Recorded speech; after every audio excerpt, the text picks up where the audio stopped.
I can't sleep. Every time I close my eyes, I keep picturing it, my reflection, but not exactly me. A version of me I've never let anyone see. Tomorrow is the day. Tomorrow, I'm going to crossdress. I keep repeating it in my head like a mantra. I'm doing this. I'm doing this. My stomach twists with excitement and terror at the same time. I know it sounds silly, but I've been planning this for weeks, obsessively. Watching videos, reading guides, imagining how it might feel to finally look like her. The her inside me that no one knows exists. And now it's real. Tomorrow, my little apartment will become my private stage, my sanctuary, and possibly the start of something I never expected, a journey I can't turn back from. I keep picturing the outfit. I've laid it out on my chair already. A soft, pastel blouse with delicate ruffles, a skirt that falls just above the knees, and the tiniest pair of heels I own. I can almost feel the fabric brushing against my skin. My chest tightens imagining the way I'll look, my heart pounding like it's about to betray me. But underneath all this nervous energy is a deeper curiosity, an insatiable need to see her reflected in the mirror. The worst part? The fear. What if it looks ridiculous? What if I can't pull it off? What if someone finds out? My friends, my family, they wouldn't understand. They might even laugh. Or, worse, judge. I've always hidden this side of myself, locking it behind jokes about being feminine or sensitive. But tomorrow, none of that matters. Tomorrow, I have to see it for myself, even if only in my room in private. Morning comes faster than I expect. I wake up in a daze, the nerves gnawing at me. My hands shake slightly as I lay out the clothes again, smoothing the skirt and blouse with careful precision. I take a deep breath, whispering to myself, "It's just me. No one else. You can do this." The first challenge is the basics: skincare, shaving, trimming.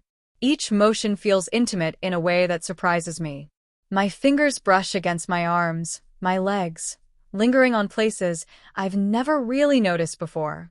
I'm hyper-aware of my own body, the way it moves and responds. It's strangely exhilarating. Next, the makeup.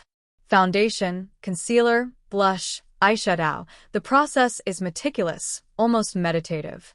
I can't help stealing glances at myself as the transformation slowly begins. Each brushstroke, each layer, feels like I'm peeling away the old me and revealing someone entirely new. My reflection becomes a stranger, soft, delicate, unmistakably feminine. My heart skips a beat, both terrified and thrilled. Finally, the clothes. Sliding into the blouse, the skirt, the heels, it's a revelation. I stare at myself in the mirror, twisting, turning, trying to memorize this version of me. Is this really me? I whisper, laughing nervously. The fabric hugs me differently than I imagined. The heels make me wobbly at first, but soon I'm walking around, testing the sway of my hips, the tilt of my head. Every motion feels like an experiment, and every experiment brings an undeniable thrill. I spend hours adjusting, fussing, perfecting. My voice, soft, slightly higher than usual, is almost foreign when I practice in front of the mirror. I experiment with gestures, expressions, even the way I cross my legs. I catch myself smiling, genuinely smiling, at this version of me. It's absurdly intoxicating. And yet, underneath it all, there's that small, nagging voice whispering, "Someone could see. Someone might find out." At first, I decide to stay in my apartment, testing boundaries. But the curiosity grows. I can't stop thinking about stepping outside, about taking her out into the world, even if just for a brief, fleeting moment. So, late afternoon, I gather courage and slip out for a short walk. The hallway outside my apartment feels unnervingly quiet. Each step in heels echoes off the walls, making me painfully aware of every movement. The cool air hits my face, sending shivers down my spine. People pass by, glances, sometimes lingering, sometimes dismissive, but I feel like I'm vibrating with electricity inside. Some eyes linger too long, and my chest tightens with a mix of fear and exhilaration. I walk faster, then slower, testing reactions, watching reflections in windows, imagining what they see. Even the simplest interactions feel amplified. A clerk at the corner store smiles, complimenting my skirt. I stammer, cheeks burning, but my heart soars. It's a tiny victory, yet monumental. Every step feels like a secret triumph over the fears I've held for years. By the time I return home, my legs ache from the heels, but my spirit feels lighter. I collapse onto the couch, staring at the ceiling, a grin spreading across my face. I've done it. I've stepped out. I've dared to let her exist outside my imagination. And I already know I can't stop here. Over the next few days, I experiment more boldly. Video calls with friends are avoided. Texts are carefully timed. My apartment becomes a laboratory for every possible combination of outfits, makeup, and expressions. I watch myself in different lighting, angles, mirrors, learning her. I even record short clips of myself, analyzing movements, tweaking voice inflections, practicing subtle gestures that make me feel right.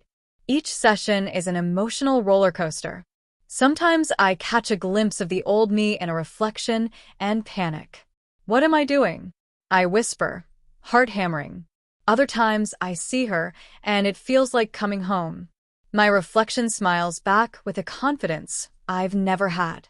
And slowly I begin to notice a shift, not just in appearance, but in how I inhabit my body. Movements feel smoother, gestures softer, posture more deliberate. She isn't just a costume. She's becoming real. Curiosity pushes me further. One weekend, I decide to venture into a cafe, a small local place where no one knows me. My hands shake as I open the door, but the warmth and ambient chatter swallow my anxiety. I sit at a corner table, trying to act natural, sipping my coffee, occasionally tucking hair behind my ear.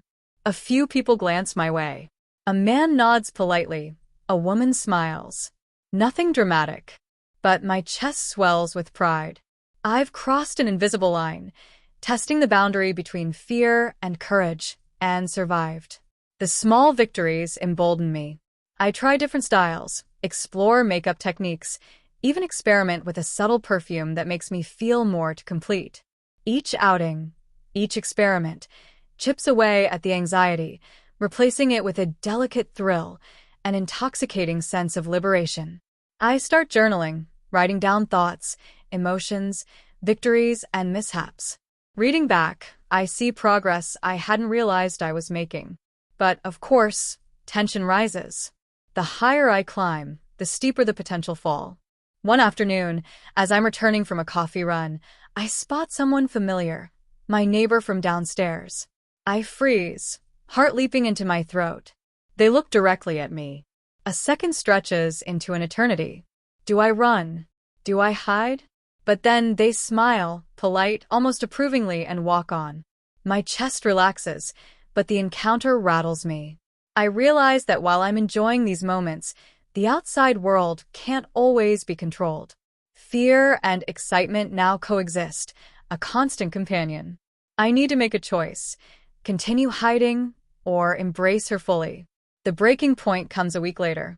My reflection in the bathroom mirror is different now, not just the clothes or makeup, but my posture, my gaze. I catch myself smiling confidently, running fingers through my hair, practicing the tilt of my head. And for the first time, I feel a surge of clarity. Hiding her is no longer an option. She deserves to exist fully, unapologetically. So I take a deep breath and decide to embrace her completely. I plan a small gathering with a few close friends, carefully chosen, understanding individuals. I wear my favorite outfit, makeup perfectly done, and step into the living room. The initial silence is deafening. Eyes widen, surprise evident, but there's no judgment, no mockery. Only curiosity, warmth, and acceptance. I wanted to show you all this, I say, voice slightly trembling. This is me. Or part of me. I hope you can accept her. One by one, smiles break across faces. Supportive comments, laughter, gentle teasing. But most importantly, no one recoils. No one turns away. I feel a wave of relief, so profound it almost knocks me off my feet. For the first time, I'm seen, not as a joke, not as someone experimenting, but as someone real, someone worthy of love and respect. The empowerment is intoxicating. My reflection now mirrors not just her appearance, but the courage and self-assurance I've nurtured. Every small step, the private experiments, the nervous walks, the tiny victories led here. And I realize it wasn't just about the clothes or the makeup. It was about discovering the courage to be authentic, to honor this hidden part of myself. Now, when I look in the mirror, I see more than a person in a skirt and heels. I see authenticity. I see freedom. I see someone who dared to explore, to risk embarrassment and fear, and came out stronger. Every glance, every reflection, every smile reminds me she is real. And I don't need to hide anymore. Crossdressing tomorrow was just the beginning. It led to a journey I never anticipated, a path of self-discovery, confidence, and empowerment. And as I sit here now, reflecting on everything, I realize the most important lesson: the courage to embrace your truth, no matter how small or terrifying the first step, is the most transformative thing anyone can ever do. So if you're out there, hesitant, curious, afraid, take that first step. Experiment. Explore. Discover her, him, or them within you. The journey is messy, terrifying, thrilling, but also beautiful beyond words. And one day, when you finally see your reflection and recognize the person staring back, you'll understand exactly what I mean. Because for the first time in my life, I don't just look like her. I feel like her. And that feeling, oh, that feeling is everything.